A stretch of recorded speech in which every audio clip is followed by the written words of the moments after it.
Hello, నేను మిసేస్రావు. America అధ్యక్షుడు Trump America first, make America great America అనేటువంటి నినాదాన్ని ఆయన తీసుకున్నారు. ఆ దిశగా అడుగులు వేస్తూ ఉన్నారు. దానికి అడుగులో అడుగు వేస్తూ రిలయన్స్ అధినేత ముఖేష్ అంబానీ సిద్ధమయ్యారు అనేది ఇప్పుడు ఒక పెద్ద సంచలనమైనటువంటి న్యూస్. ఆయన దాదాపు 2 లక్షల కోట్ల రూపాయల అమెరికాలో పెట్టుబడులు పెడుతున్నారు, అక్కడ ఒక బిజినెస్ని స్టార్ట్ చేయబోతున్నారు అనేటువంటిది ఇప్పుడు వ్యాపార వర్గాల్లో, వాణిజ్య వర్గాల్లో బలంగా వినిపిస్తుంది. ఈ మధ్యకాలంలో అంటే 2014 నుంచి 2024 డేటా కనుక చూస్తే భారతదేశం నుంచి 25 లక్షల మంది కుబేరులు తరలి వెళ్ళిపోయారు విదేశాలకి. అక్కడ శాశ్వత నివాసాలను ఏర్పాటు చేసుకున్నారు. ట్రంప్ కార్డు పెట్టారు. ట్రంప్ కార్డు కొనుక్కొని అక్కడే శాశ్వత నివాసాలను ఏర్పాటు చేసుకున్నటువంటి వాళ్ళు, అలాగే దుబాయ్ దేశం కూడా అక్కడ శాశ్వత నివాసం ఉండేలా చేస్తుంది. అక్కడికి వెళ్ళేటువంటి వాళ్ళు ఇలా రకరకాల రూపాల్లో వివిధ దేశాలకి 25 లక్షల మంది సుమారుగా భారతదేశాన్ని కొల్లగొట్టి భారతదేశంలో సంపాదించుకొని భారతదేశ సంపదను వాళ్ళు ఓన్ చేసుకొని ఆ సంపదను తీసుకెళ్లి వేరే దేశాల్లో పెట్టి అక్కడ కంపెనీలు పెట్టి అక్కడ ఉపాధి కల్పిస్తూ అక్కడికి వెళ్ళిపోతున్నారు. భారతదేశంలో ఉండడం లేదు అనేది క్లియర్గా ఆన్ రికార్డ్ విదేశాంగ శాఖలో ఉన్నటువంటిది చెప్తూ ఉంది. 25 లక్షల మంది తరలి వెళ్ళిపోయారు అని.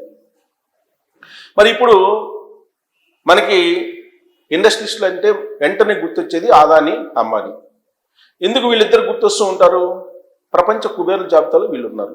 పైగా నరేంద్ర మోడీ గారికి అత్యంత సన్నిహితులు, ఒకళ్ళు రైట్ ఒకళ్ళు లెఫ్ట్ ఉంటారు అనేది సహజంగా వ్యాపార వర్గాల్లో కానీ రాజకీయ వర్గాల్లో కానీ వినిపిస్తూ ఉంటుంది. అయితే నరేంద్ర మోడీ గారికి అంబానీకి అంటే ముఖేష్ అంబానీకి మధ్య అంత సాన్నిహిత్యం లేదు. అదానీ నరేంద్ర మోడీ గారికి మధ్య అయితే సాన్నిహిత్యం ఉంది అనేది నేషనల్ పత్రికల్లో, ఇంటర్నేషనల్ పత్రికల్లో వస్తున్నటువంటి న్యూస్. అయితే ముఖేష్ అంబానీ చాలా లైజనింగ్గా ప్రధానమంత్రి నరేంద్ర మోడీ గారితో నడుచుకుంటూ ఉంటారు. నరేంద్ర మోడీ గారు ఎలాంటి వాళ్ళు అనేది స్మృతి ఇరానీ గారు ఈ మధ్య ఒక ఇంటర్వ్యూలో చెప్పడం జరిగింది, పాడ్కాస్ట్ ఇంటర్వ్యూలో చెప్పడం జరిగింది. ఆయన ఎవరినైనా సరే ఎంతవరకు ఉంచాలో అంతవరకు ఉంచుతారు అనేటువంటి విషయాన్ని ఆవిడ చెప్పారు. అంతేకాదు ఆయనకంటూ సొంత మనుషులు ఎవరు ఉండరు అనేటువంటి విషయాన్ని స్మృతి ఇరానీ గారు చెప్తున్నారు. ఎందుకంటే తనని దగ్గర నుంచి చూసినటువంటి ఒక పొలిటీషియన్గా 10 సంవత్సరాల పాటు ఆయన క్యాబినెట్లో చేసినటువంటి మంత్రిగా పాడ్కాస్ట్ ఇంటర్వ్యూలో ఇంటర్నేషనల్లో అలాగే నేషనల్లో ఇప్పుడు ఆవిడ వాయిస్ బాగా ట్రోల్ అవుతుంది. ఆయనకంటూ ఎవరు సొంత మనుషులు లేరు, ఎవరిని ఎక్కడ వరకు ఉంచాలో అంతవరకే ఉంచుతారు, అంతే తప్ప ఆయన ఎవరిని నెత్తినెక్కించుకోరు, ఎవరిని తన సొంతం అనుకోరు అనేటువంటి ఒక అభిప్రాయాన్ని ఆవిడ వ్యక్తం చేశారు. దాంతోపాటు ఒక కాజ్ కోసం, భారతదేశం కోసం ఆయన తన జీవితాన్ని త్యాగం చేశారు అనేటువంటి విషయాన్ని కూడా స్మృతి ఇరానీ గారు పాడ్కాస్ట్ ఇంటర్వ్యూలో లేటెస్ట్గా చెప్పినటువంటి అంశం. దీన్ని మనం బేస్ చేసుకుంటే కనుక అదానీ కానీ అంబానీ కానీ ఎవరైనా సరే నరేంద్ర మోడీ గారికి ఒకటే, ఎవరు తన సొంత మనుషులు అని చెప్పి ఆయన భావించరు. కానీ వ్యాపారులు ఏం చేస్తుంటారంటే వాణిజ్యవేత్తలు కానీ పారిశ్రామికవేత్తలు కానీ ఒక పవర్లో ఉన్నటువంటి ప్రధానమంత్రి కానీ లేదా ఇతరత్ర లీడర్లతో కానీ చాలా చనువుగా ఉన్నట్టు బయట ప్రపంచానికి ఎలివేట్ చేస్తూ ఉంటారు. ఇది బిజినెస్లో ఒక రకమైనటువంటి టాక్టిక్స్. ఇప్పుడు ఆ విషయంలో ముఖేష్ అంబానీ గారు సక్సెస్ అయ్యారు. వాస్తవంగా ముఖేష్ అంబానీ గారికి అలాగే నరేంద్ర మోడీ గారికి మధ్య సన్నిహిత సంబంధాలు అయితే లేవు అనేటువంటి విషయాన్ని అటు రాజకీయ ఇటు పారిశ్రామిక వర్గాల్లో వినిపిస్తూ ఉంది. ఎందుకనంటే నరేంద్ర మోడీ గారు 3 సార్లు గుజరాత్ సీఎం అయ్యారు. అప్పుడు కూడా ముఖేష్ అంబానీ గారు క్లోజ్గా నరేంద్ర మోడీ గారితో మెలిగేవాళ్ళు కాదు, ఆయన తన లిమిట్స్లో ఉండేవాళ్ళు, ఈయన ఎంతవరకు ఉంచాలో అంతవరకు ఉంచేవాళ్ళు అనేది చెప్తూ ఉన్నారు. సో ఇదంతా ఎందుకు చెప్తున్నాను అని అంటే నరేంద్ర మోడీ గారు మేక్ ఇన్ ఇండియా అనేటువంటి కాన్సెప్ట్ని తీసుకున్నారు. ఈ మేక్ ఇన్ ఇండియా కాన్సెప్ట్లో ఇండస్ట్రీస్ని బాగా ఆయన ఎంకరేజ్ చేస్తూ ఉన్నారు. దాంతోపాటు స్మాల్ అండ్ మీడియం స్కేల్కి సంబంధించినటువంటి వాటిని కూడా ఎంకరేజ్ చేస్తూ ఉన్నారు. దాంట్లో భాగంగా భారతదేశంలో ఉండేటువంటి పారిశ్రామికవేత్తలను ఎంకరేజ్ చేస్తున్నారు నరేంద్ర మోడీ గారు.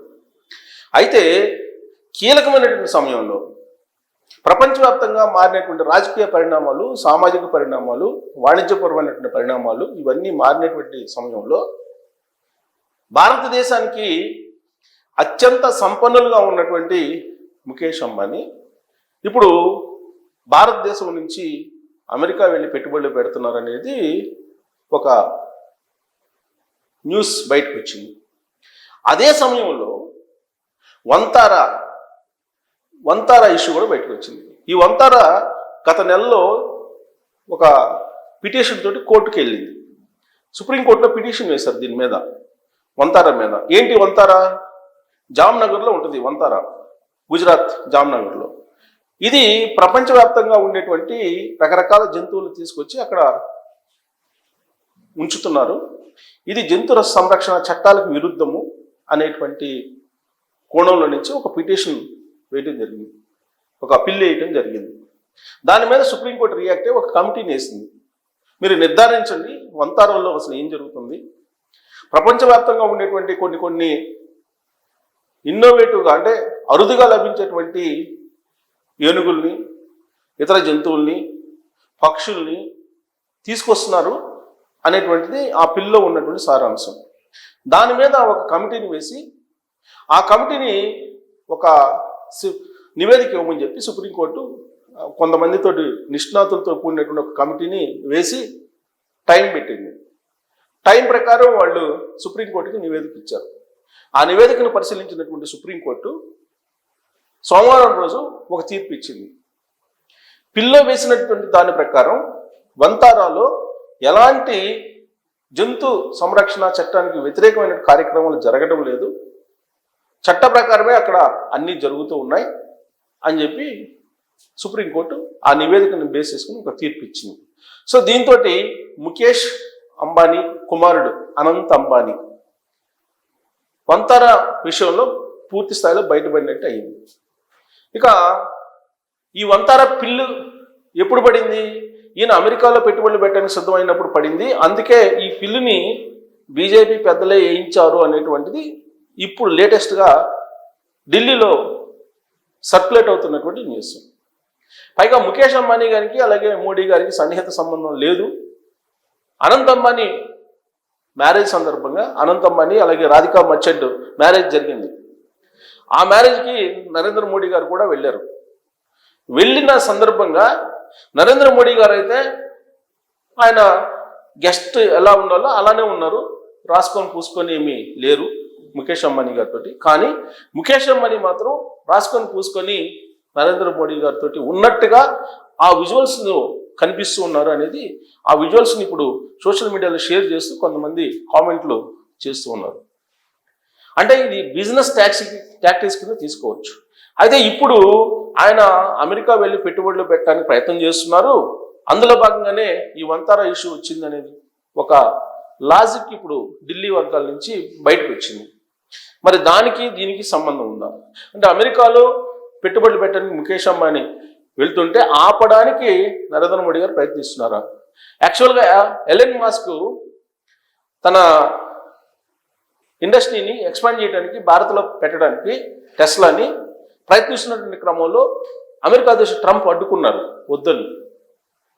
బహిరంగంగా ఇండియన్స్ని అసలు తీసుకోవద్దు ఎంప్లాయీస్గా అని చెప్పి ఆయన అక్కడ అనౌన్స్ చేశారు. మరి ఇలాంటి వాతావరణంలో భారత పారిశ్రామిక దిగ్గజం అమెరికాలో పెట్టుబడులు పెట్టడానికి ప్రయత్నం చేస్తున్నారు అని అంటే మరి ఇక్కడ ఉండేటువంటి ప్రభుత్వానికి ఖచ్చితంగా ఎంతో కొంత అసంతృప్తి అయితే ఉండే అవకాశం ఉంది కదా. దాంట్లో భాగంగానే వంతారా వచ్చిందనేది అనుమానం. అయితే ఇక్కడ ముఖేష్ అంబానీ గారు పెద్ద ఎత్తున లాభపడుతున్నారు భారత ప్రభుత్వం నుంచి అని చెప్పి. ఎలా అంటే రష్యా నుంచి క్రూడ్ ఆయిల్ని కొనుగోలు చేస్తున్నారు, మన రిఫైనరీస్కి ఇస్తున్నారు. ఆ రిఫైనరీల్లో రిలయన్స్ కూడా ఒకటి. రిలయన్స్ కూడా అక్కడి నుంచి తక్కువగా కొనుగోలు చేసి రిఫైన్ చేసి విదేశాలకు సప్లై చేసి భారీగా సంపాదిస్తుంది. అందుకు కేంద్ర ప్రభుత్వం కూడా సహకరిస్తుంది అనేది మరొక వర్షన్ కూడా వినిపిస్తూ అంబానీ ఆదానీ కేంద్ర ప్రభుత్వం కలిసి ఈ వాణిజ్య పారిశ్రామిక సంబంధించిన అంశాలు ఉన్నాయి కాబట్టి అలాంటిదేమీ కోపం లేదు, లేదంటే అసంతృప్తి లేదు, వ్యతిరేకత లేదు ముఖేష్ అంబానీ మీద. ఇదంతా ఒక పారిశ్రామిక వర్గాల్లో ఒక సెక్షన్ క్రియేట్ చేసినటువంటి న్యూస్ అని చెప్పి కొంతమంది కొట్టిపారేస్తున్నారు.